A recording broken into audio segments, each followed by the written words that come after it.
What up? This is Patrick Haize. Welcome to my YouTube channel. Now in this video, I'm going to share with you a clip from a private online workshop that I did that was really powerful, where I talk about the process of shifting timelines by using a very particular method or technique. Now, obviously, this is a landscape that is extremely vast. But what I'm talking about here is a really potent aspect of it that if you don't bring into your consciousness and start practicing, you're gonna have a really hard time shifting to the kinds of timelines that you want to experience, becoming the person that you want to be. So what this has to do with is it has to do with our understanding of what this realm is doing for us, the service that this realm metaphysically is giving us. And by understanding that clearly, then we understand how to actually navigate through it and how we can actually use it as fuel to become the greatest version of ourselves and actually make contact with that true self. So without further ado, I'm going to transfer it over to the recording and enjoy. We can talk more about the mechanics of how this realm teaches us as a means for appreciation for the ugly things. and then contemplating that, right? Contemplating that really helps bring more of that I am presence awareness to your consciousness, so that when things come up that usually cause a level of unconsciousness, or for you to go into a more unconscious state, you can remain conscious because you've contemplated the service that these things are providing you. And so as opposed to like conflicting with them, you're more accepting of it, and you realize this is providing you a service. Because what this is doing is this is teaching you how to be more of yourself. It's teaching you how to be more gracious and more loving. How do you grow your love? You grow your love by learning how to love things that are harder to love. That grows your love. So it's like, if you were just given a bunch of beautiful things all the time, then, I mean, maybe you're feeling like bright love feelings a lot, but I mean, then how do you grow that? Well, then you start bringing things into the situation that are more ugly, they're more destructive or that are gross to look at. And then learning how to love those things, that's what grows your love. And that's what separates, say, like an adept from just a normal person. It's like just a normal person, they're happy when everything's going their way, but when things aren't going their way, they're upset, right? They're not happy with it. But when you're in touch with the all, you realize that all the good things and all the bad things are all here to serve you, because this is the training grounds by which that you can grow your love. If you didn't, it's like plants need gravity to pull on them for them to grow strong towards the sun, right? And that's essentially what we're doing, right? Gravity, you can think of gravity as being the difficulties that we have to face in our life. And you could see the sun as being our I am presence, and growing into the sun, growing towards the sun, despite the gravity that's pulling down on us. That's essentially what we're doing. And if we lose the capacity to focus on the sun and keep moving towards the sun, then the gravity can pull us back to the ground, or like pull us over.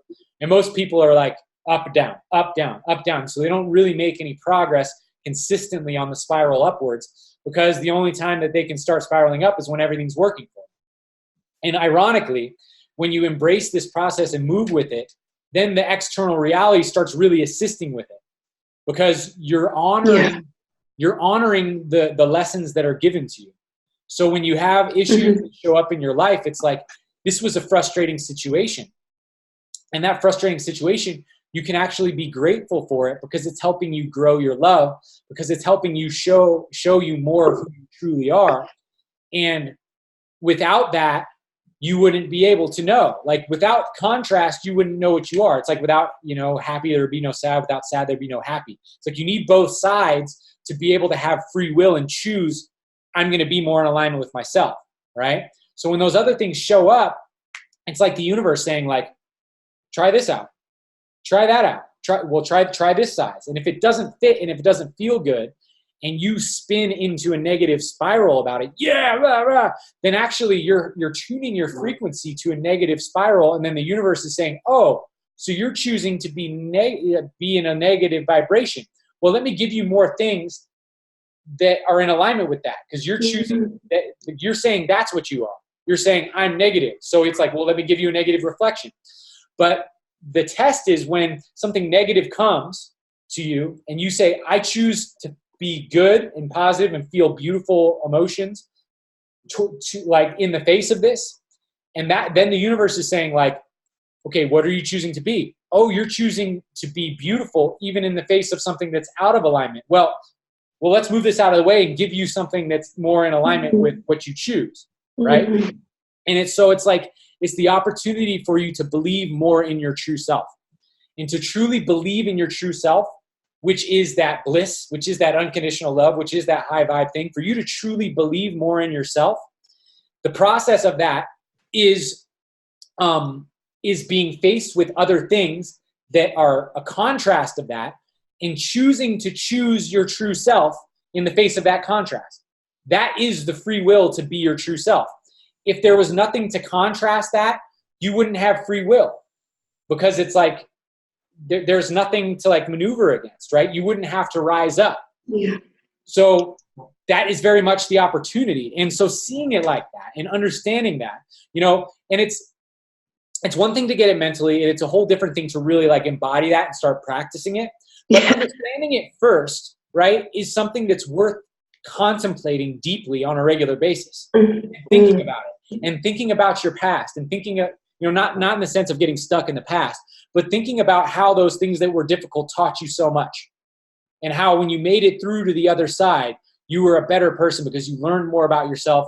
You learned how to set better boundaries. You learned how to stay more balanced. Whatever it was, all the difficult things taught you something. So you realize that all those difficult things were actually a blessing in disguise, right? And the more you can remember that, and the more you can think about that, the more you can contemplate that, then the easier it will become in the moment to contemplate it and like realize that when it's coming up and you're triggered, your body's moving, you're like this, you're like, okay, but I know, like, I don't know how, but I know that this is here to teach me in some way. And so let me be more open to this teaching. Let me be more available to this teaching. And let me actually tune into the gratitude that I have for those other difficult things. And when you can really have felt that gratitude for those other difficult things, really truly felt that gratitude in your body, then you can say, how do I tune into that gratitude and feel that gratitude for whatever's arising in my life right now, even though it's difficult? Because I know that this is here to serve me. Because I know that my true nature is to be grateful. And so I'm going to be grateful regardless of what's happening, because that's who I am. Really tune into like, yes, this is truly who I am. I'm going to feel grateful regardless of what's happening. And then the reality starts shifting to match your gratitude. And it always comes up with different things to test you, because that's how you grow. But as a rule of thumb, more often than not, when you're operating from a space of gratitude, things just become more harmonious. It shows you more, and it reflects that gratitude to you. And it's because you're choosing to be yourself. You're choosing, I'm going to be gratitude. I'm going to be appreciation, right? And when you can have enough experiences where you associate that gratitude with the difficult things, then when new difficult things come up, you don't know how necessarily, but you can start trusting in the gratitude. You can start trusting that this is going to work out for you. And that trust can sit in the background, starts in the background as that cloud of the golden light of appreciation and beauty that starts to just follow you throughout your life. It starts to be just a part of you. And then it makes it easier and easier for you to go with stuff and not get caught in the currents of your reality. And it teaches you how to be flexible too.